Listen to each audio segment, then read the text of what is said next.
April of 2021, the 14th season of Ninjago, Seabound, aired, and Ninjago fans adored it. It concluded with Nia now being one with the sea, with uncertainty of what will happen next. This of course led Ninjago fans to wonder what will happen next. Check back next, you dumb bitch. After about a year since Seabound came out, Ninjago's 15th season was finally released, kind of. The season was technically announced by Tommy and Drayson on Twitter in January of 2021, but that was just a simple confirmation that there would be a season 15. However, on April 29th, 2022, LEGO did something strange. They released a teaser for Ninjago Season 15, Crystalized. Usually it takes LEGO forever to market Ninjago. Don't forget that the official Seabound trailer was released in October of last year, a whole 6 months after the season first started airing in Canada. Anyways, this was a fantastic teaser showing the ninja in jail for some reason, and some strange other ninja. And they kept going, releasing an official trailer on May 20th, 2022. This one shows that this will continue the Vengestone Buyer arc and bring back old villains to join the Council of the Crystal King.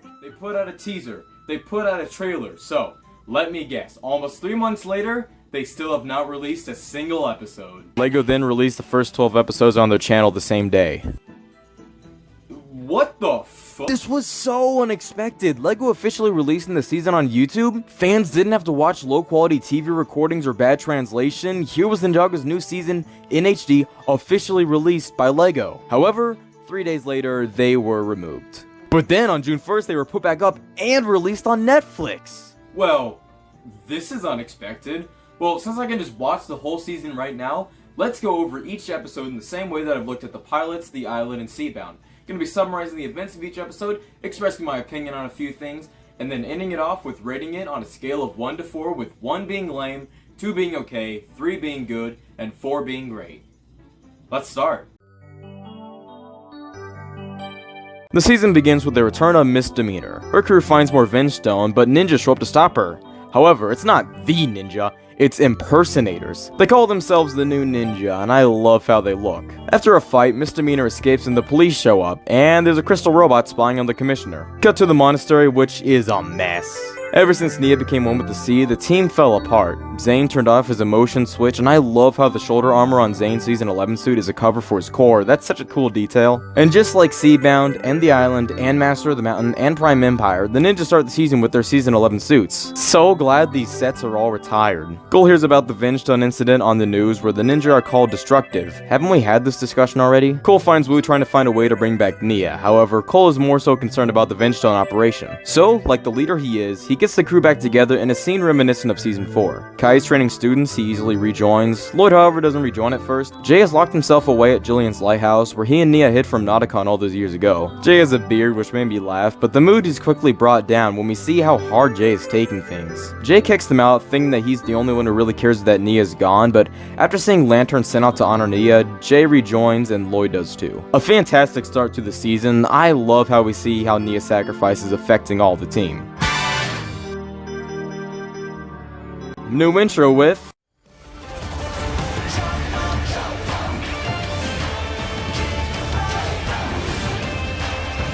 it's beautiful. During a storm, a man falls overboard, but is saved by Nia. When she merged with the sea, Nia forgot who she was. Oh, dementia, a classic side effect of merging with the sea. She runs into Niad, who is confused that Nia helps someone. Niad believes in letting things happen, while Nia does the heroic thing and helps, which is an awesome part of her that she didn't forget. Nia runs into the lanterns, which makes her remember who she truly was, and she heads to the lighthouse to find Jay, but he's already left. Nia catches back up with Niad, expressing interest in going home, but Niad explains that it isn't possible. Yet, Nia wonders if separating herself from her powers could help. Brilliant episode. I loved seeing how Nia remembered who she was, and despite the fact that she forgot who she was, the fact that she still helped that overboard man is such a cool detail, showing that she didn't completely lose herself. With the ninja back together, they try to figure out how the Vengestone is getting around. I love how Cole talks to Jay as if he's a kid not paying attention. Jay, we need you to focus up, buddy. So, welcome to my presentation of why Ninjago Skybound is fantastic. Oh, hey, Nicus, hey buddy. Can we be paying attention up here? Alright, thank you. Jay feels like they can't be a team without Nia, which is a line that just gets to me. Despite Nia not being a ninja until possession, she's still, in a way, been a part of the team since Rise of the Snakes. Kai gets agitated with Jay since he's not helping, and the tension between them begins to rise. Lloyd attempts to cool them off, which leads Jay to realizing that the Vengestone could be moving between the abandoned subway systems. The ninja head through the subway tunnel and reach a dead end, but in a nearby cart, they find some guy sleeping on a whole pile of Vengestone. He wakes up and Misdemeanor shows up, and guess what? A fight ensues! The ninja starts to lose, but then the new ninja show up and take down Misdemeanor and her crew, finally getting them arrested. The commissioner thanks the new ninja, who then call the original ninja old-timers out of shape. Oh yeah? Well, you suck. Oh yeah. I'm not afraid to say it. Back at the monastery, Lloyd is worried about the team being replaced by the new ninja. Kai accidentally spills some water, which pisses off Jay, and they fight. But then Nia shows up, telling them they need to remove her power. Zane freezes her so she doesn't disappear, and the team decides to get a sphere to help since she's stolen Kai's power in the past. I think the best part of the episode is the tension between the team. Despite them getting back together, it's awesome to see how it isn't sunshine and rainbows. Seeing the loss of Nia affect them as a team makes their relationship as a group more believable and relatable. Also, fight scenes are fun, and this episode had a really fun one. The ninja go to see the mayor, who may not like them. The ninja are here to see you. The ninja, what do they want? The ninja tell the mayor about the plan to use his sphere to save Nia, but he is not having it. So, there are two options. They can find another way, or they can break the law. I mean, this one would give us really cool episodes. So despite Wu being against it, the ninja go the illegal route. Kai, Zane, and Lloyd go to Cryptarium, with Skylar showing up to help keep Nia frozen, and Cole and Jay go to Borg Tower to get a sphere staff. Kai, Lloyd, and Zane break out a sphere and narrowly escape, and Cole and Jay are unsuccessful though because the sphere staff is not in the vaults. A simpler episode, but still enjoyable. Awesome to see Skylar and a sphere and even Borg Tower. I've said this before, but seeing older characters and locations really help paint the picture of how big this saga is. It's wonderful.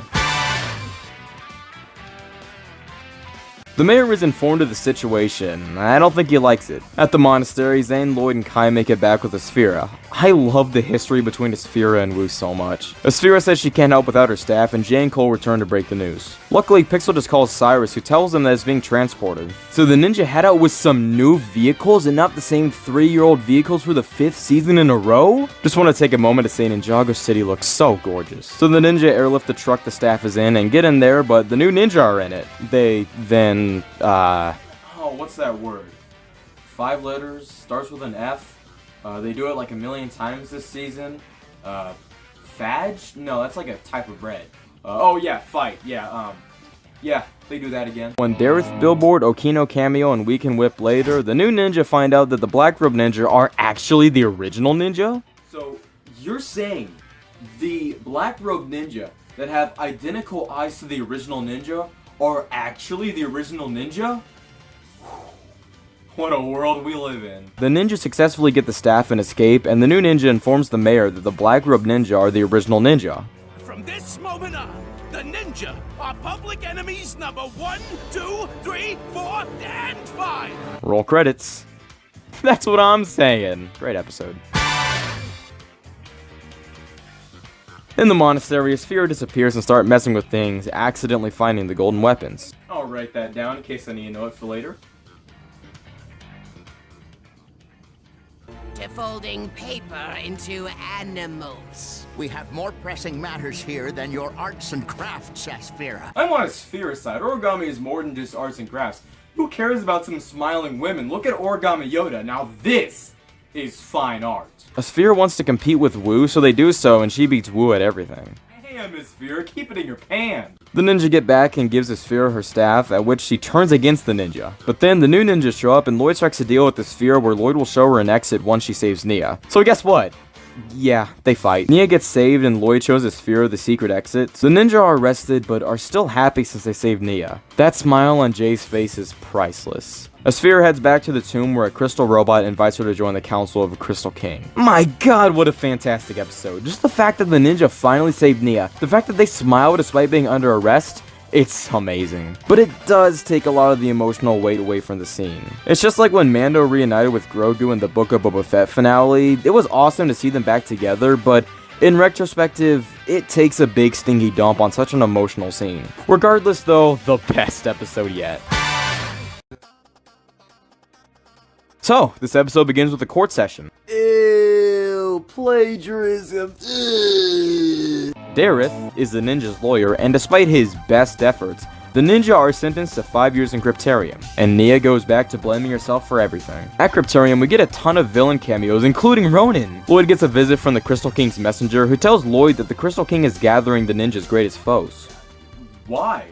Why would the Crystal King tell Lloyd that the Crystal King is gathering the ninja's enemies? Now the ninja are alert to what's going on outside of prison, and thus they're going to be doing everything they can, even though they're in prison, to stop that from happening. I mean, that'd be like if someone came in there and said, "Oh, I'm gonna steal your copy of Star Wars The Force Unleashed for PSP." Then I'm gonna be protecting it. But if someone just walks in here and takes it without telling me, then I'm just gonna be over here talking about it, and they can just walk out. Okay, you can bring it back now. Can you bring it back, please? Oh, okay. Okay, bye. Lloyd chases after the messenger, but the messenger escapes and the ninja's sentence is increased. And in Shintaro, King Vangelis gets an invitation to join the Council of the Crystal King. This episode was pretty good. Only thing I'm on is the messenger telling Lloyd that the Crystal King is gathering enemies. It's just a weird motive, but oh well, still a good episode. Dareth and Skylar visit the ninja at Cryptarium, and Skylar tells them that the Crystal King broke out Vangelis, so the ninja need to break out to investigate. Jay asks Skylar how Nia's doing, and Skylar says that Nia's blaming herself again. Well, la-dee-da, I didn't see that coming. Meanwhile, Nia is throwing everything away. Wu tries to stop her, but Wu, don't you remember? She's blaming herself for everything. Wu finds a note from when Nia was Samurai X, and this sparks an idea to Nia. At Cryptarium, the ninja run into Pythor, and my gosh, she looks so good in Wild Brain animation. Pythor teases the ninja about the new ninja, which leads to another fight. La-dee-da, I didn't see that coming. Nia asks Pixel to build her a new Samurai X mech, and that night, crystal robots break into Cryptarium to invite Pythor. Lloyd sees this happening, and they use their chance to break out to chase after Pythor. Did I mention this season also has a lot of chases? On the roof, Pythor escapes on a helicopter. Kai tries to stop him in a shot that just looks so good, but Kai accidentally catches one of the watchtowers on fire. Pythor successfully escaped, but the ninja are taken back into custody, now with a longer sentence. This episode was good, but I do have a question about another motive. Why couldn't the ninja have told the guards, "Oh, by the way, this bad guy may try to break out some villains, so be extra cautious tonight"? Besides that, though, a pretty good episode.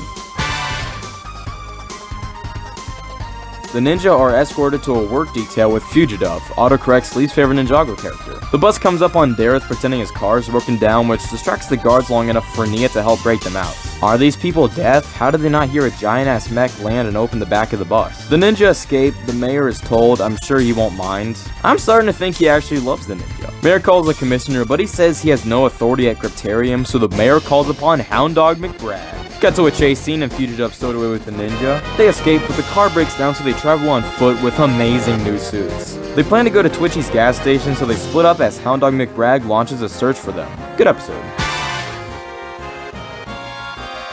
Kai, Zane, and Dareth hitchhike and are given a ride by Sally, an aspiring musician. Zane asks who someone in a picture is, and Sally has a breakdown, revealing that she ran away from home and stole her dad's van to go to Ninjago City to become a pop star. A helicopter spots the ninja, and they escape in the van, and there's a pride flag on the back. You know some 15-year-old Ninjago fan saw that and is pissed. Oh god, not representation for minorities! Hound Dog McBride shows up and a chase ensues. Sally at first thinks the police are after her, but eventually realize they're after the ninja. They drive off a cliff into a river, and like the Chad he is, McBride follows them. Zane stops them, and Sally is at first excited by the experience, but has another breakdown once she notices the damage done to the van. To comfort her, Zane turns on his emotion switch, and the ninja encourages her to go home. Her parents won't be mad at her. This episode is such a good message about how it's not a bad thing to express your emotions. And also, just be honest. We all make mistakes, and that's what makes us human. But it's when we lie about those mistakes that cause more to happen. Sally goes home, and the ninja continue their journey. This is genuinely one of the best episodes in the entire show. Incredible message, and overall entertaining with some goofy but fun action. Cole, Jay, Lloyd, and Fugitive are heading to Twitchy's station, and McBride heads there too. Fugitive shows interest in joining the Crystal Council, reminding the ninja that there's one spot left on the council. At Twitchy's, the ninja discuss which villain will be chosen next, and they settle on the mechanic. They plan to disguise themselves as him to take his seat on the council. Hound Dog McBride shows up and searches the place, but due to Twitchy's dementia, he gives up their location by accident. Why is dementia so prevalent in this season? Fugidove distracts the police in an awesome character moment for him, and the ninja escape in McBragg's car. At the mechanic's hideout, the ninja find him, and guess what they do? Yeah, they defeat him, and Lloyd disguises himself as him, and their plan works as Lloyd is invited to join the council. Now, that was fantastic. I loved Fugidove's character reversal, and of course, I love seeing my beloved mechanic. A wonderful episode, I must say. Lloyd follows the spider to the council, and the ninja follow his tracker in the mechanic's noodle van. While Jay is distracted by noodles, the mechanic breaks free. The dead end from episode 3 ends up being a secret entrance with some subway thing that takes Lloyd across Ninjago. Meanwhile, in the noodle van with the mechanic free, yeah. The truck crashes, Clutch cameo, the mechanic escapes into a subway. Fight continues in the subway as Lloyd goes so far his tracker signal fails. The mechanic escapes and a crystal robot overhears the ninja saying that Lloyd is disguised, and Lloyd's ride ends in a room with a bunch of Vengestone statues. He turns up to the council with Pythor as Fira and a new model of Mr. E, Mr. F. What a good name. The messenger then lulls. We have an imposter among us. Revealing Lloyd as the imposter, the 200th fight in this episode happens, and with Lloyd defeated, the messenger reveals their identity, and it's revealed Harumi. Okay, who cares about my thoughts on that episode? That was crazy, like that clip, like, okay, here you go, 4, that's what I think of the episode. But that was so crazy, it's like cliffhanger. We need to start the next episode immediately. You gotta be kidding. There's only 12 episodes so far. So those were the first 12 episodes of Crystalized. The rest are not out yet. The current definitive release date is in October. It will be released on Netflix, however the rumors are that it will air in September, I hope. The trailer for the second half of the season was shown at LegoCon and it was fantastic. So I'm very much looking forward to the second part. But man, that first part was fantastic. Average episode score was 3.75 and yeah, that's accurate to my overall thoughts on the season. It's really good. I was skeptical about the whole bringing back old villains concept, and while that still needs to be full and proven to me, the whole getting back in the end Prison Break arc of part 1 was so good. I'm looking forward to Crystalized part 2, but what I'm not looking forward to is saying Council of the Crystal King so many times. It's a bit of a mouthful, so I'm going to make a 4-letter acronym for it, and so let's just... I can't say that.